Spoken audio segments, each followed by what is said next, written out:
ඇත්ත වශයෙන්ම මේ වෙනකොටත් කන්තලේ ප්‍රාදේශීය සභාවක මාසික ආදායම ලක්ෂ 50 ඉක්මවා යනවා.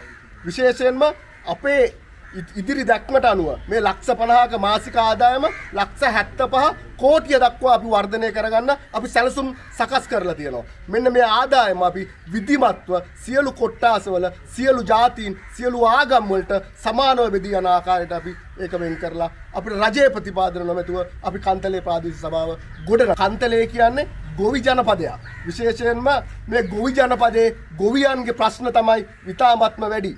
තුන් වේලක් කන්න බැරුව ඒ දුක් විඳින අහිංසක ජනතාවගේ ඒ අහිංසක සිතුවිලි වලට අපි සුබ සාධම වැඩසටහන් විශේෂයෙන් ක්‍රියාත්මක කරන්න ඕන.